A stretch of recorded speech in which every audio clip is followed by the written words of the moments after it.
السلام علیکم ورحمۃ اللہ وبرکاتہ۔ حامدا و مصلیا اما بعد، اعوذ باللہ من الشیطان الرجیم۔ ان الصلاة كانت علی المؤمنین کتابا موقوتا۔ یہ قرآن کریم کی آیت ہے۔ اس آیت میں اللہ تبارک و تعالیٰ نے بیان فرمایا کہ نماز پابندی وقت کے ساتھ فرض ہے، یعنی نماز کا جو ٹائم ہے اس متعینہ وقت میں نماز کی ادائیگی ہونی چاہیے۔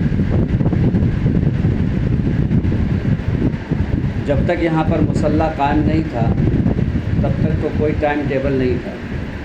جس وقت لوگوں کو سہولت ہوتی تھی اس وقت آ کر کے جماعت بنا کر کے پڑھ لیتے تھے، لیکن جب یہاں پر مصلی قائم ہو چکا ہے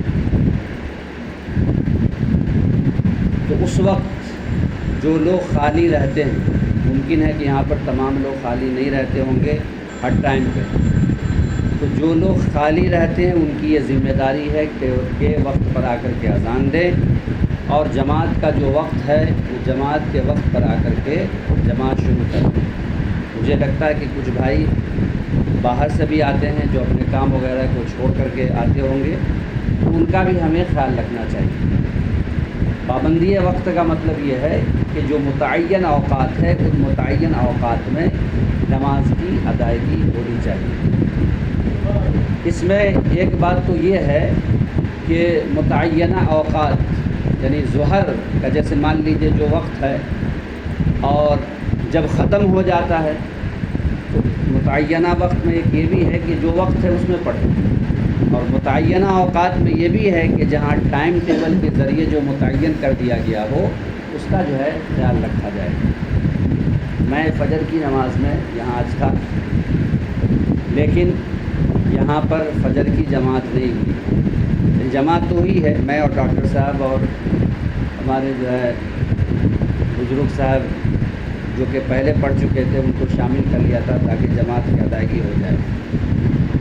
تو جب یہاں پر 4 وقت کی نماز ہو رہی ہے تو اگر 5ویں وقت میں لوگ یہاں حاضر نہیں ہوتے ہیں، کم از کم اس گھر کے کسی گوشہ میں ڈاکٹر صاحب کی یہ ذمہ داری عائد ہوتی ہے کہ اپنے بچوں کو لے کر کے نماز کی ادائیگی کریں۔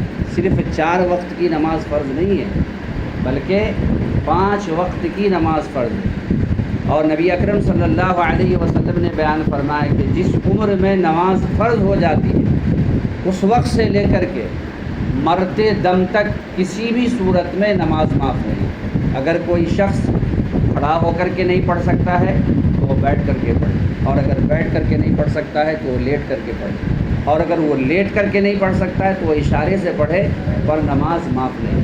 دیکھیں نماز کی کتنی اہمیت ہے کہ ایک نماز جو حدیث کی تمام کتابوں کے اندر اس نماز کا ذکر آیا ہے، اس نماز کا نام کیا ہے؟ صلاۃ الخوف۔ اس نماز کا نام کیا ہے؟ صلاۃ الخوف۔ خوف کے معنی کیا ہوتے ہیں بتائیے؟ ڈر کے۔ خوف کے معنی کیا ہوتے ہیں؟ ڈر کے۔ تو صلاۃ الخوف، خوف والی نماز۔ یہ خوف والی نماز کون سی نماز ہے؟ یہ خوف والی نماز وہ نماز ہے کہ جب ہمارا مقابلہ دشمن سے چل رہا ہو، میدان کارزار گرم ہے، اور اس میدان کارزار میں بھی، جنگ کے میدان میں بھی نماز معاف نہیں۔ آپ صلی اللہ علیہ وسلم نے بیان فرمایا کہ جب نماز کا وقت ہو جائے تو ایسی صورت میں ایک شخص امام کے پیچھے ایک جماعت نماز پڑھے اور دوسری جماعت جو کمانڈر ہوگا اس کے پیچھے لڑے۔ اس سے پتہ چلتا ہے کہ نماز کی کتنی اہمیت ہے کہ میدان جنگ میں بھی معاف نہیں ہے۔ اور نبی اکرم صلی اللہ علیہ وسلم کی زندگی میں حضرت ابوبکر صدیق رضی اللہ تعالی عنہ نے 17 وقت کی امامت کرائی۔ کتنے وقت کی؟ 17 وقت کی امامت کرائی۔ کیوں؟ اس لیے کہ 17 وقت کی نماز میں آپ صلی اللہ علیہ وسلم کے اوپر بے ہوشی طاری ہو جاتی ہے۔ اس بے ہوشی کے عالم آپ صلی اللہ علیہ وسلم مسجد نہیں جا پاتے، لیکن جب کبھی بھی آپ کو ہوش آتا تو اپنے 2 صحابہ کے کندھوں کے اوپر گھسٹتے ہوئے مسجد کی طرف جاتے۔ اس سے جماعت کی نماز کی اہمیت کا پتہ چلتا ہے۔ ایک صحابی نے کہا، اے اللہ کے نبی صلی اللہ علیہ وسلم، میں نابینا ہوں، کیا میں اپنے گھر کے اندر نماز پڑھ سکتا ہوں؟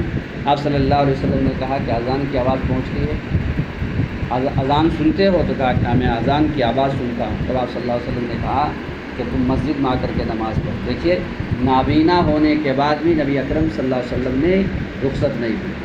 آخری جملہ جو آپ صلی اللہ علیہ وسلم نے کہا، حضرت علی رضی اللہ تعالیٰ عنہ اس حدیث کے راوی ہیں، حضرت علی رضی اللہ تعالیٰ عنہ بیان فرماتے ہیں کہ نبی اکرم صلی اللہ علیہ وسلم نے آخری جملہ جو کہا، اس کے بعد آپ کوئی بات نہیں کہے۔ وہ کون سا جملہ تھا؟ الصلاۃ وما ملکت ایمانکم، نماز کی پابندی کرنا، نماز کی پابندی کرنا۔ اور جو تمہارے ماتحت لوگ ہیں، ایک آدمی بڑا ہوتا ہے، اس کے جو ماتحت لوگ ہوتے ہیں، گھر میں عورتیں ہوتی ہیں، بچے ہوتے ہیں، اگر کوئی بادشاہ ہے تو اس کے ماتحت جتنے بھی لوگ ہیں، اگر کوئی وزیر ہے تو اس کے ماتحت جتنے بھی لوگ ہیں، آپ صلی اللہ علیہ وسلم نے بیان فرمایا کہ اس کا خیال رکھنا۔ تو آپ صلی اللہ علیہ وسلم نے جو آخری جملہ کہا وہ کیا تھا؟ الصلاۃ، الصلاۃ، نماز کی پابندی کریں۔ آج ہماری کتنی نمازیں ضائع ہو جاتی ہیں، برباد ہو جاتی ہے۔ ظہر جو ہے تجارت میں، عصر بھی تجارت میں، مغرب بھی تجارت میں، عشاء بھی تجارت میں، اور فجر سونے میں۔ نبی اکرم صلی اللہ علیہ وسلم نے ایک دوسری حدیث کے اندر بیان فرمایا کہ اگر کوئی شخص، کسی شخص کو اللہ تعالیٰ نے بادشاہ بنایا اور بادشاہت کی وجہ سے نماز میں تاخیر کرتا ہے یا نماز کو چھوڑتا ہے، یہ بادشاہ کن لوگ کے ساتھ اٹھائے جائیں گے؟ فرعون کے ساتھ۔ نماز جو چھوڑتا ہے، نماز میں جو سستی کرتا ہے، وہ کن لوگوں کے ساتھ اٹھائے جائیں گے؟ بادشاہ اگر ہے تو فرعون کے ساتھ، اگر وزیر ہے اور وزارت کی وجہ سے نماز کو چھوڑتا ہے تو حامان کے ساتھ اٹھایا جائے گا۔ اور اللہ تعالیٰ نے کسی کو مال دیا ہے، پیسہ دیا ہے، دولت سے نوازا ہے، دولت کی وجہ سے وہ نماز پڑھنے کے لیے نہیں آ رہا ہے تو وہ قارون کے ساتھ اٹھایا جائے گا۔ اور اگر کوئی تجارت کی وجہ سے نماز چھوڑتا ہے تو ایسی صورت میں وہ ابی بن خلف کے ساتھ اٹھایا جائے گا۔ تو یہ وعید والی روایت ہے۔ لہٰذا جب نماز کا وقت ہو جائے تو ہمیں جو ہے پابندی وقت کے ساتھ نماز پڑھنا چاہیے، اور جماعت کے ساتھ پڑھنے کا ثواب 27 گنا زیادہ۔ اگر اکیلے آپ پڑھیں گے تو 1 ثواب ملے گا، 1 گنا، اور اگر اسی کو جماعت کے ساتھ پڑھتے ہیں، 2 آدمی ہو، 4 آدمی ہو، 5 آدمی ہو، ٹھیک ہے، یہ ہاسپٹل ہے، کوئی ضروری نہیں ہے کہ سب لوگ خالی رہیں، تو جو لوگ ہیں حاضر وہ جماعت بنا لے تو ان کو کتنا ثواب ملے گا؟ 27 گنا ثواب ملے گا۔ تو آج کے درس میں یہ باتیں آئیں کہ نماز کی بہت زیادہ اہمیت ہے، وقت کے ساتھ پڑھنا چاہیے۔ اور میرے تعلقات اس گھر سے، آپ کے جو والد محترم عبدالسلام صاحب، انہی سے، اور ماشاءاللہ وہ جس میدان کے بھی آدمی رہے ہوں، دین سے ان کا شغف تھا، یہاں تک کہ ان کا مطالعہ اتنا اچھا تھا کہ کئی عالم جو ان کے سوال کا جواب نہیں دے پاتے تھے، بسا اوقات ہم لوگ بھی بعض سوال میں پھنس جاتے تھے، اتنا مطالعہ اچھا تھا۔ اسی طریقے سے ڈاکٹر صاحب کا بھی دینی مزاج ہے۔ تو یہ آپ جو یہ سب دیکھ رہے ہیں، خیر و برکت کیا ہے؟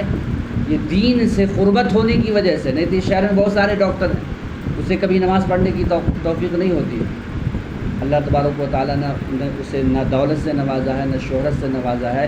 یہاں پر اللہ تعالیٰ نے دولت سے بھی، شہرت سے بھی، تمام چیزوں سے نواز دیا۔ کیوں؟ دین سے تعلق ہونے کی وجہ سے۔ تو جس طریقے سے آپ کے دادا کے اندر جو ہے دین باقی تھا، اور آپ کے والد کے اندر جو ہے دین باقی تھا، اسی طریقے سے اس مزاج کو لے کر کے چلنا ہے۔ آپ جس میدان میں ابھی رہیں، لیکن مزاج کیا رہے؟ دینی مزاج رہے۔ تو اس کی وجہ سے اللہ تعالیٰ کیسے برکت عطا کرتا ہے وہ آپ اس کو نہیں جانتے۔ تو ہمیں جو ہے نماز جو محتم بالشان عبادت ہے، اس کی پابندی کرنی چاہیے۔ اللہ تعالیٰ سے دعا ہے کہ اللہ العالمین جو ہمیں نبی اکرم صلی اللہ علیہ وسلم کی حدیث کی روشنی میں اپنی زندگی گزارنے کی توفیق عطا فرما۔ تقبل یا رب العالمین۔ سبحانک اللہم و بحمدک، اشہد ان لا الہ الا انت، استغفرک۔